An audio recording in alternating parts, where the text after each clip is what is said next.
Hello and welcome to Insight. I'm Antoine Lindley. With a population exceeding more than 3 million people, Addis Ababa is one of the fastest growing cities in the world. But as the population increases, so does the demand in housing.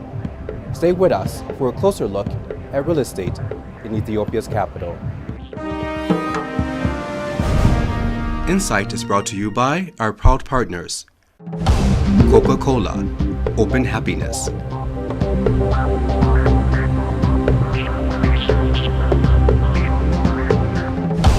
St. George Beer, the first Ethiopian beer since 1922.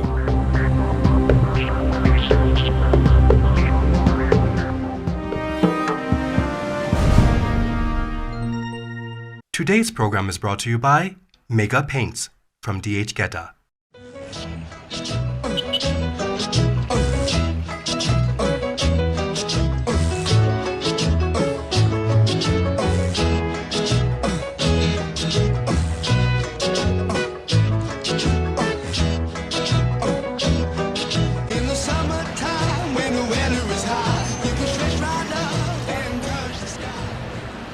Addis Ababa is one of the fastest growing cities in the world. With a population close to 4 million, the need for housing, especially affordable, has become a major concern.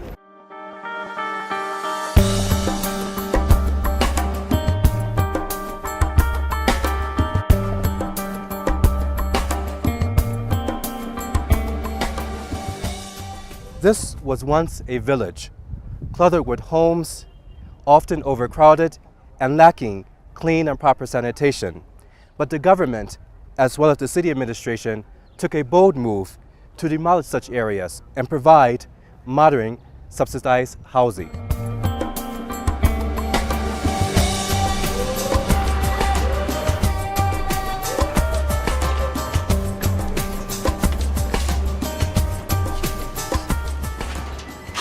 For Ndela Yagartu and his wife Ames, living in subsidized housing such as this government condominium has created a new way of life.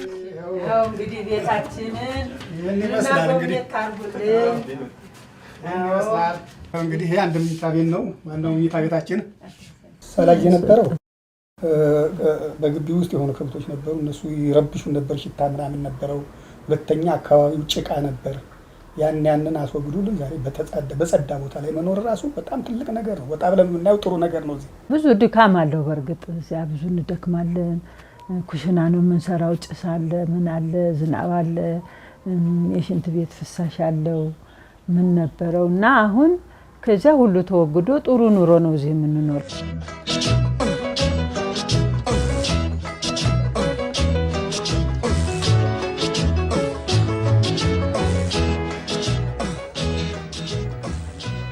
የኢትዮጵያዊ ባህላችን ምንም የተቀነሰ ነገር የለም ለምሳሌ እኛ አሁን እድር አለን ማህበራዊ ኑሮ እድር ዋናው እድሩ ነው ለሰው ልጅ እድር አለ የሴት እድር አለ የወንድ እድር አለ በጣም ቆንጆ ግንኙነት ነው ያለን ከዚህ በማህበራችን ውስጥ የተሻለ ግንኙነት ያለው ማህበረሰብ ነው ያለውና ሁሉ ነገር የተሟላ ነው ከነበርንበትም ወደፊት የተሻለ ነው ማለት ይቻላል በእውነት ጥሩ ግንኙነት አለ ባህላዊ እንትናችንም ለምሳሌ ድሮ ጠላ ይደረጋል እዛ በነበርነ ጊዜ እንግዲህ የኢትዮጵያ ባህሎች ብዙ ነገር ናቸው ጠላ ዳቦ ምናምን ይደረጋል ይሄ ሁሉ አልቀረም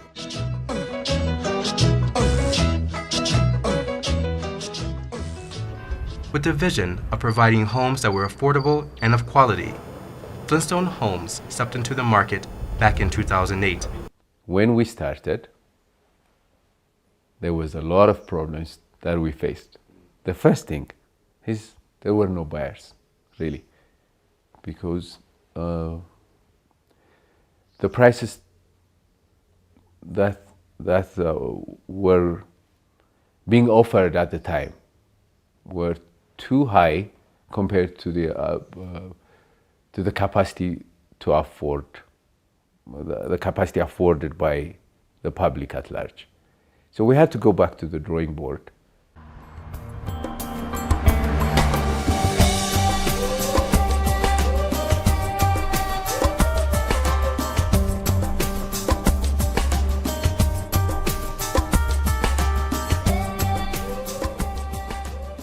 In the early years of the real estate industry about 20 years ago.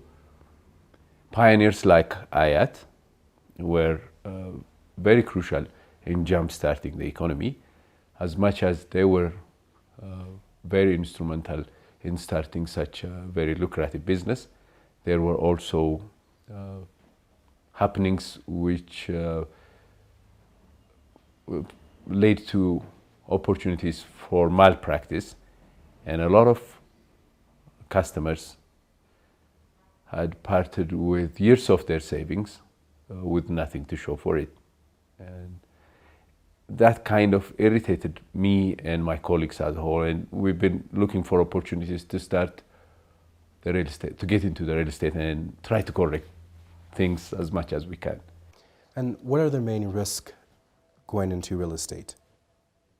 A poor collection of dues in the order of 20 to 25% would definitely lead to poor progress in construction, which would lead again to a fall of confidence in future as well as current buyers, which would immediately change into lower collection, and that has a progressively snowballing effect that would arrest the whole process of delivery, and not just one neighborhood, but the company as a whole would lose its reputation. Word of mouth that was positive in garnering support while you were selling the homes would now do the opposite. And that's the biggest risk, low collection of dues. Flintstone's focus is affordable homes, targeting the middle class. Some may even debate that there's a huge gap between the rich and the poor. Is there a middle class here in Ethiopia? Well, I believe that, to say that there is a wide rich and poor gap here it's really obvious. There is a very wide rich and poor gap. But the truth is, some of us just got rich very fast, taking the opportunities created over the last 20 years. Over the last 7-8 years, there's been a structural change in the urban population. Yes, the focus on small and medium enterprises has created a very broad-based, in our own way, in our standards, a middle-class population. And real estate, such as ours, has really need to cater for a market like that.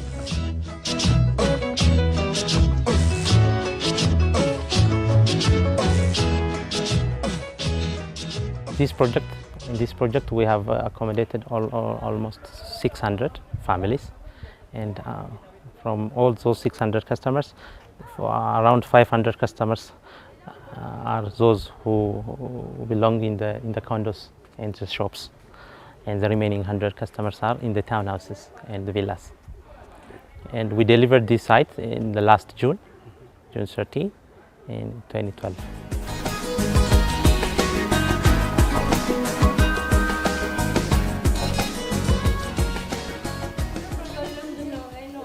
For Dr. Yapa and his family, choosing Flintstone Homes was not difficult. It was not very difficult because when we wanted to go for an apartment, we went through a couple of the real estate places.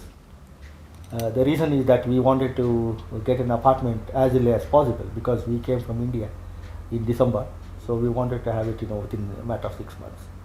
So when we went out to different places, lastly we could find the Flintstone Homes, where they were completing about 80% of their structure ready. Then we went into the office. We could find that it is suitable for us, and then when we came and saw this apartment, it was very convincing for us. Most of the real estates we have seen are almost in the center of the cities, but here the whole view is so beautiful. It is a real place for living. Like since the city is expanding, this is the right place to live.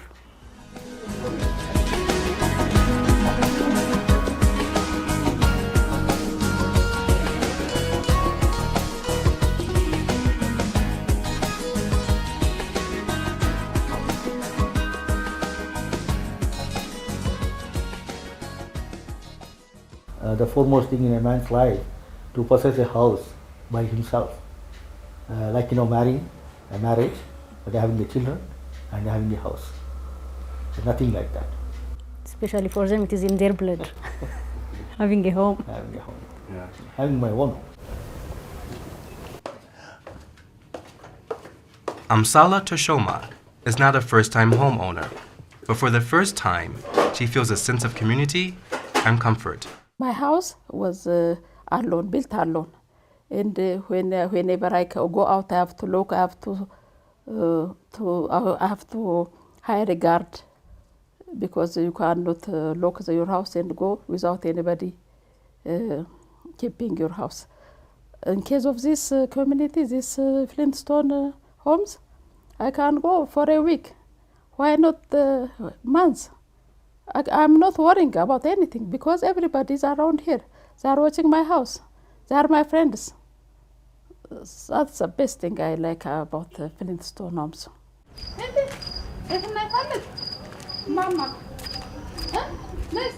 Do you feel that this is a community for you, a family, a community? Yes, it's more than a community. It will be my family in the future. We are feeling as a family, we are uniting, and this is real good real estate. Real estate has been the financial foundation for many countries around the world. But does it bring economic value to Ethiopia? እስካሁኑ ጊዜ በፕሮጀክቶች ብዛት በ3099 የሚሆኑ የሪል ስቴት አልሚዎች ኢንቨስትመንት ፈቃድ ወስዷል። የፈጠሩት የስራ ዕድል ደግሞ በቋሚና በጊዜያዊ በቋሚ 1548,678 የሚሆኑ ቋሚን የስራ ዕድል ፈጥሯል ማለት ነው። ሌላ የቴክኖሎጂ ሽግግር ዛት ሚንስ አሁን የውጭ ባለሀብቶች አሉ። የውጭ ባለሀብቶች እነሱ አሁን ከውጭ ሲመጡ ምን ይዘው ይመጣሉ? እውቀት ይዘው ይመጣሉ። ቴክኖሎጂ ይዘው ይመጣሉ። የአመራር ስልት ይዘው ይመጣሉ። ሪል ስቴት እንደሚታቂው የከተማ ውስጥ ነው የሚሰራው። ስለዚህ ሪል ስቴት አሁን ለከተማችን ገጽታ ግንባታ ነው ማለት ነው።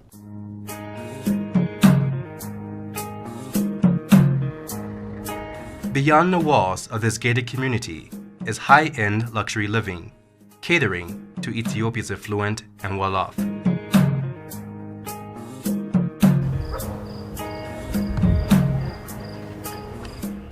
We are building high-end villas. We have 10 types of typologies for clients to choose: Mediterranean, classical, and modern. All houses have 1,000 meters square land, and the size of house is 315 to 530 meters square built-up area.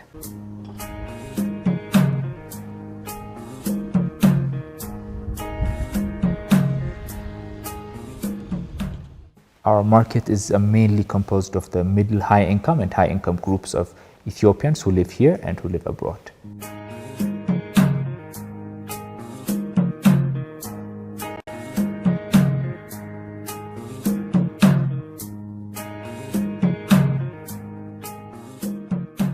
Enhancing the quality of life is one of the key details that country club developers continue to build on. In the future, we plan to build a golf course, the clubhouse, the shopping center.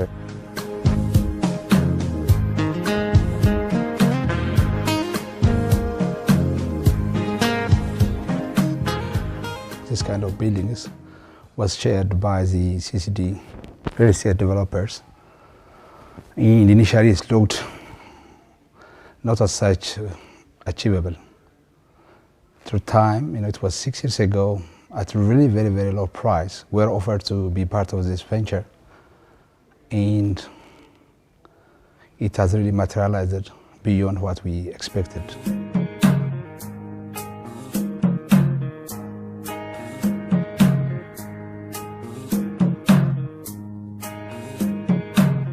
This kind of house, which is by any standard comparable to any international level. So we are also going into that kind of lifestyle, like the cooking style, the car parks and the gardening, and also the available wide lawn for jogging and exercising. And often we also interact with neighbors, which is one such thing that has not been the actual practice in other parts of the Ethiopian community. Here we are kind of locked in our houses, but what we anticipate is through time, we are only the second group.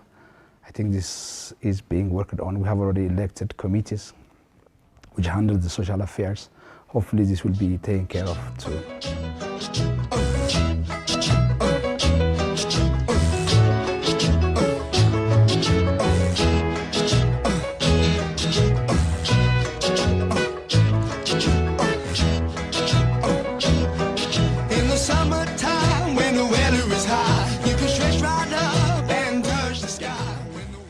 Our cities are going to become the dynamic engines of growth and development and good governance for Ethiopia's future.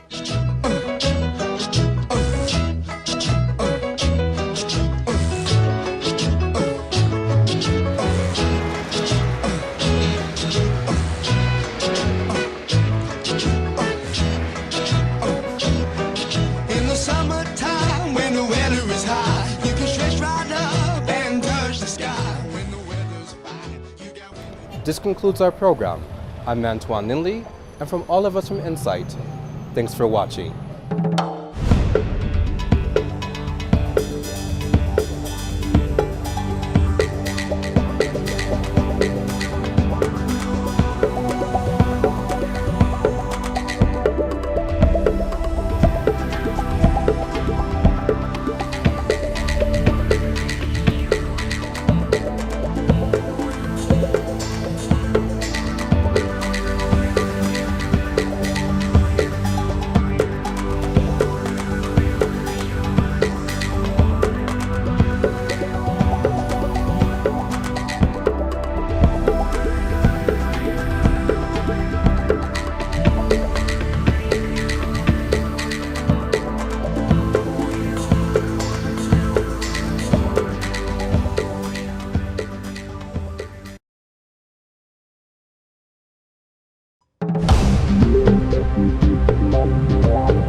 Hello and welcome to Insight. I'm Antoine Lindley.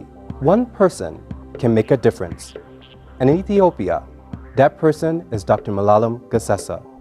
Her dedication and passion has helped change the newborn care system in Ethiopia. Stay with us for this heartfelt and inspiring story. Insight is brought to you by our proud partners. Coca-Cola, open happiness.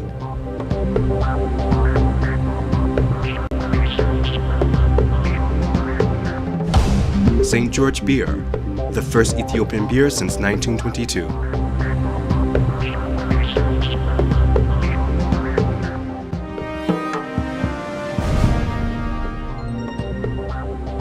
Today's program is brought to you by Fafa Foods.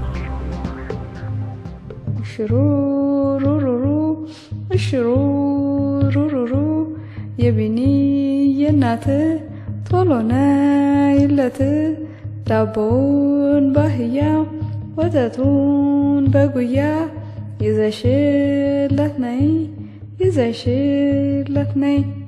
እሽሩሩሩ እሽሩሩሩ ስፈጭ ማዝዬ ስጋግር አዝዬ ስሰራ ማዝዬ ስሄድ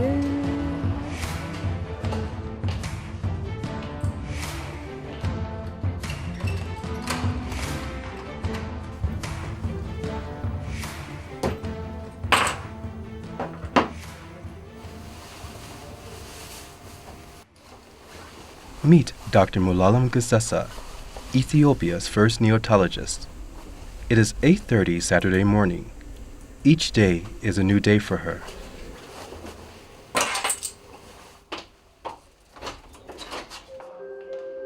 She makes her way to the neonatology unit at Yekatik 12 Hospital.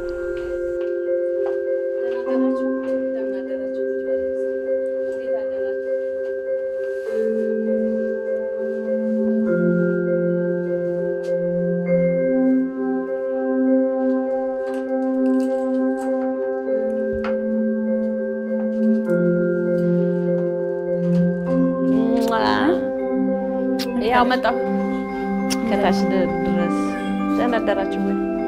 እንዴት ናችሁ? But more than a doctor, Mulalam's story and inspiration has transformed the newborn care and treatment system in Ethiopia, saving over 6,000 babies. Ethiopian child mortality 10 years before it was like 168 per 1,000 live births. After witnessing countless newborns dying due to the lack of equipment, trained personnel, and unfit conditions, Dr. Mulalam was determined to make a difference.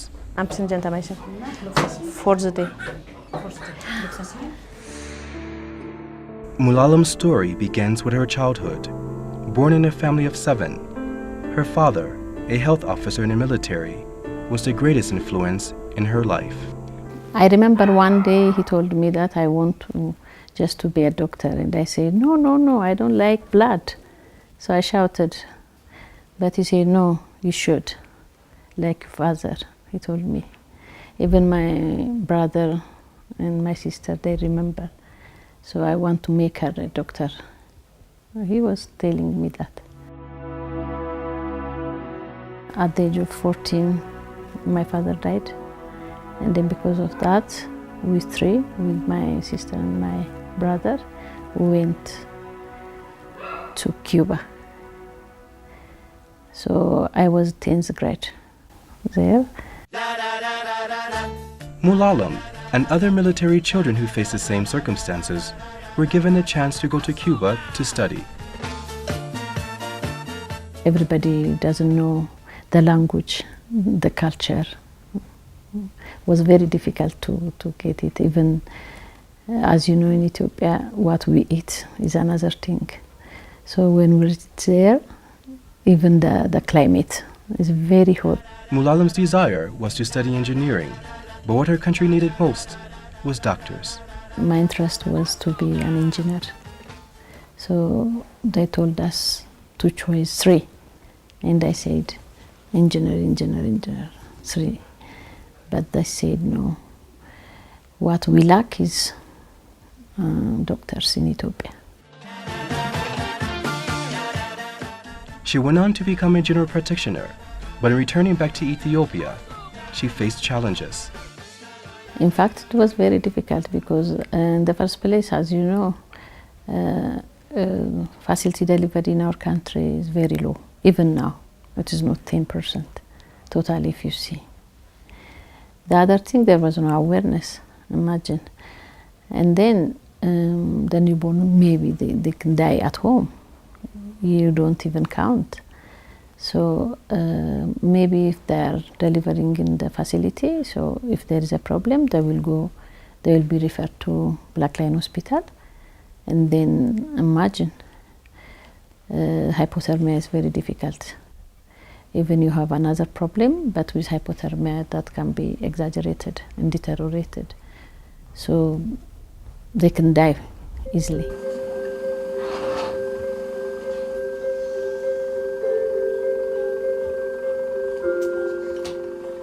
Years ago, I was a student in Addis Ababa Medical Faculty. Here in Addis, we had only one such kind of place where the neonatal services are given. It was in Black Lion Hospital with our professors, and it was really crowded. I can tell you it was really crowded and very difficult for us as interns, as clinicians, and as also residents to really tackle the issue of newborn because you cannot optimize the care of newborn when it's very crowded as it was at that time. There was a problem. Many newborns were lost in the process of transportation because of hypothermia, this hypothermic problem of hypothermia, problem of transport, everything, and to access medication in Black Lion. Black Lion is a big hospital, and it is not easily accessible. I remember when I was in Black Lion Hospital, you don't say that there is no bed. It was a big table. You receive patient. If there is oxygen, you give her just for one oxygen for a lot of newborn. You don't know how much even. You don't know the concentration or the liter of oxygen. And then you don't know what is a feeding. And then even the nurses at that time were not trained. So imagine, it is obvious, treating about 100 patients and treating 6-10 patients is not the same, because the quality. And then the training, the knowledge, everything is not the same. So at that time I said, no, I have to work, and I should just show some difference, some change for the newborns.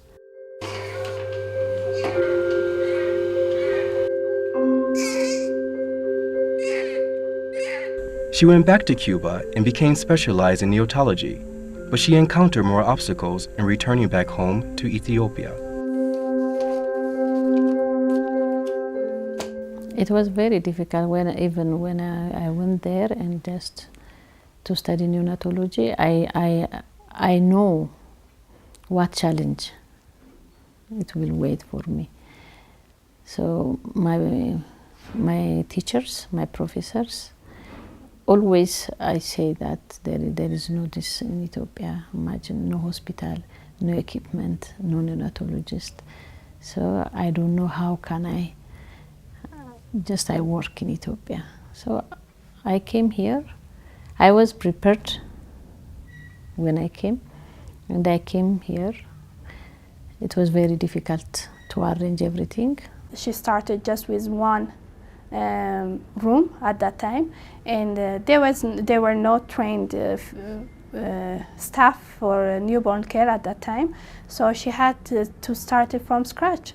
She has to teach her staff and also the residents coming in to help her. She has to show us everything for us to care for the newborn. So it's one challenge, the fact that she didn't have a trained manpower and to start it from zero. I didn't have any equipment, no incubator, and no even phototherapy or other suction machine, everything.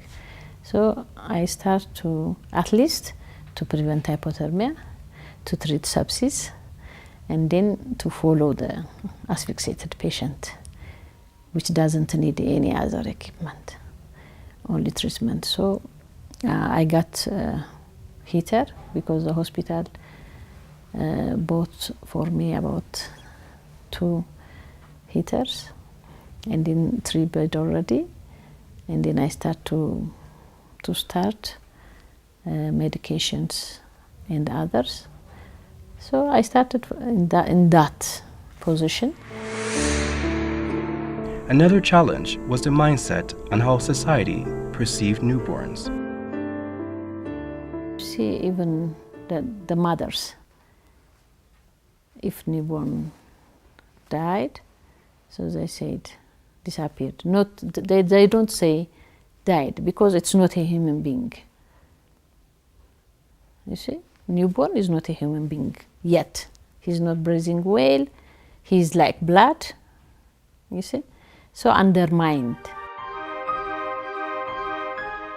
Still determined, her aim was to make a difference. The newborn, it was not like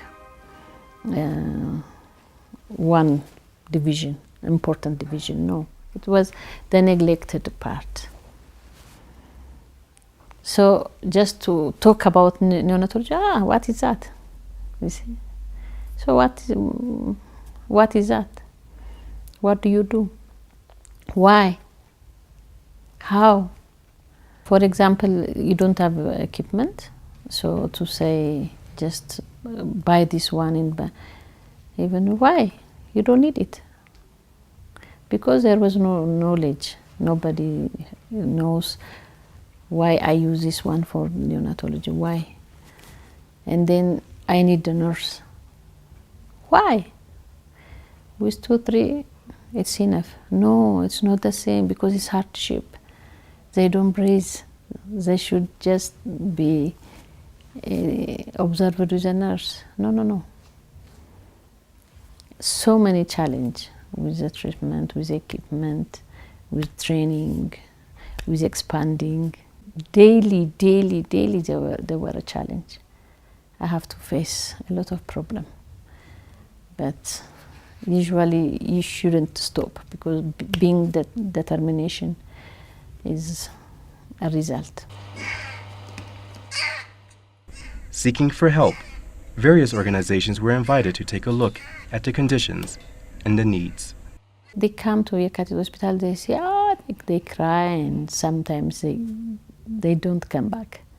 But Dr. Antoine, he came to Yekati Hospital and he cried like any other. I said, no, Mulu, I will help you. I told him, if you want, you can, but everybody say that I will, but nobody came. But he responded earlier, and he was just sending email even, communicating me about the newborn. So he said, what do you want? So what do you want? I don't have anything here in this room. I don't have incubator. So it doesn't matter, just give me the list and I will do. Okay, I said. So I gave him the list. Dr. Mulalam provided us her wishful list, basically what's needed for neonate unit. So we provide her all the biomedical equipment, supplies, and medication. So I believe right after that, I would say maybe a couple of months later, what I remember is getting a report from her, the neonate infant mortality rate went down from 15 to 4%. In the first year in Yekati Hospital, I saw about 280 patients, but by the next year, 412, 600, and then 1,000.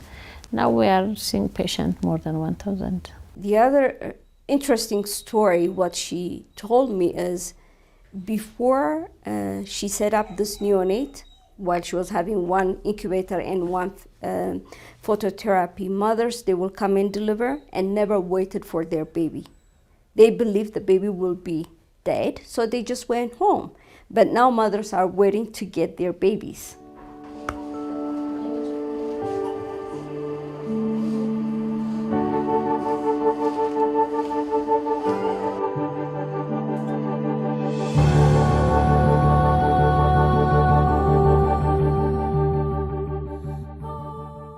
UNICEF provide to Yekati 12 hospital where Dr. Mulalam is working in high-tech supplies, just to strengthen that neonatal intensive care unit of the hospitals, such as phototherapy unit, incubators, pulse oximetry, and so on and so on. እና ፔን ያለው ማለት ነው። የታለ እንትኑ ሜትር 36 ስንት ነው ያለሽ? 36 እሺ። I know Dr. Mulalam for the last 4 years, about 4 years, and I know her during the process of establishing our neonatal corner, and for that the hospital managers brought an idea of establishing a neonatal corner, which the hospital didn't have before. So for that, she was a key person.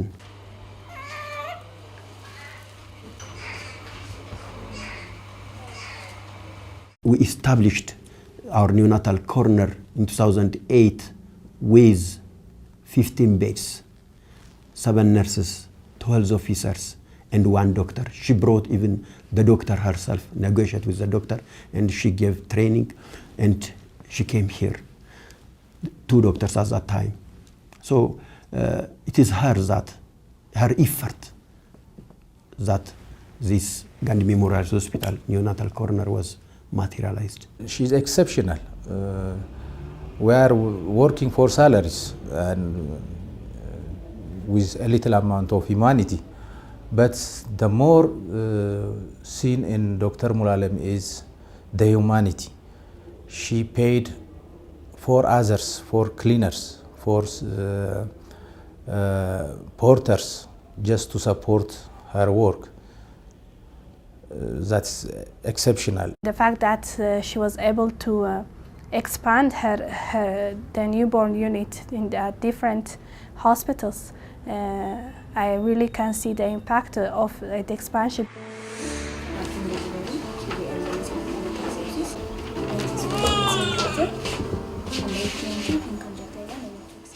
Mulalem, what she did, I really see the difference with her commitment.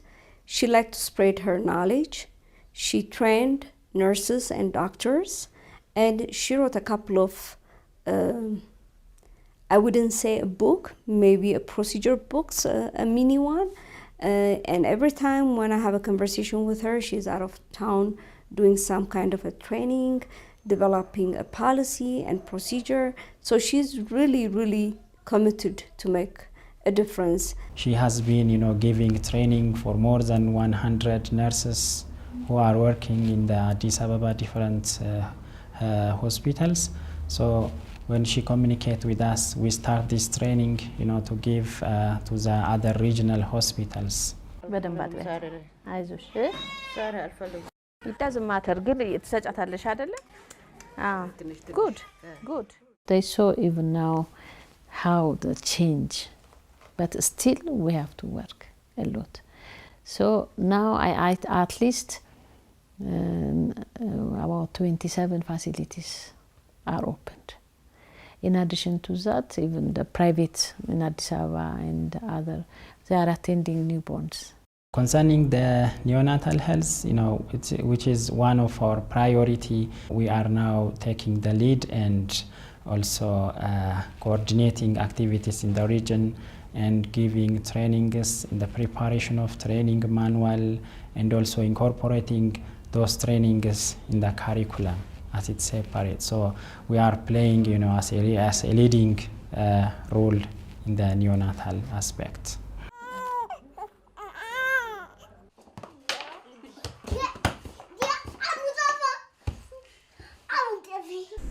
Baby Alazar is a happy and active kid, but at birth, his survival was uncertain. ለዶክተር ሙላለም ምንም ግለጭ ብቲ መግለጥ አልችልም። ለምን በጣም ለኔ ብቻ አይደለም እኔም ብቻ ግል አድርጋ ሳይሆን ሁሉንም ህፃናት ያላት የምታደርገው ነገር በቃ እኔ ውስጤ በጣም እንትን ይላል እና በጣም ጥሩ ሰው ናት። በእሷና በእግዚአብሔር ብርታት ነው ልጁ ይደረው። እዚህ ጋር እኔና እናያቸዋለን በኋላ on antibiotics. Sepsis is ruled out already. Okay. Malalam's family has been her greatest support. Even her dedication and hard work has inspired them. We have learned that if we persist, if we keep on doing what we believe in, that we will achieve whatever our goal is. That's what we have learned from her. What I learned from her is just that persistent dedication and hard work makes a little thing very, very big. Yeah. I really admire her. I would say anybody who would like to make a difference in any underdeveloped country, the only thing it takes is your commitment. She is really, really committed. So that's what she really inspired me. I'm very much pleased, very much grateful, and very much happy to work with such individual, with such type of person who dedicated her life to the newborn care. I'm happy as a colleague, as medical professional, seeing a dedicated medical professional, medical doctor in such level is very much amazing. And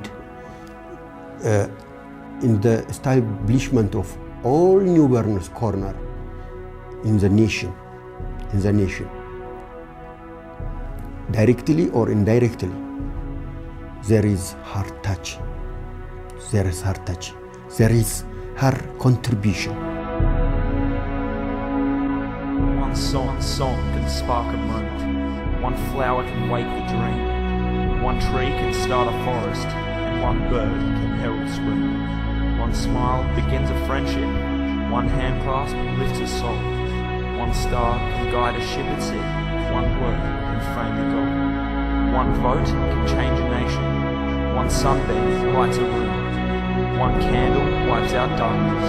One love will conquer gloom. One step must start each journey. One word must start each prayer. One hope will raise our spirits. And one touch can show you care. One voice can speak with wisdom. One heart can know what's true. One life can make a difference. Just one, just one, just one.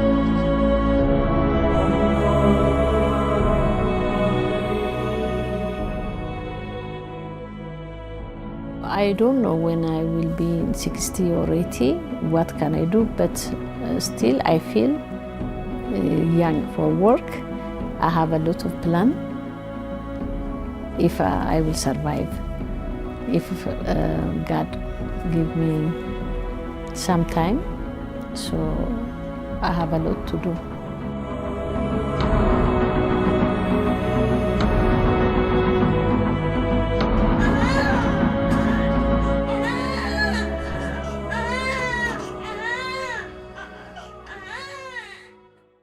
This concludes our program. I'm Antoine Lindley, and from all of us from Insight, thanks for watching.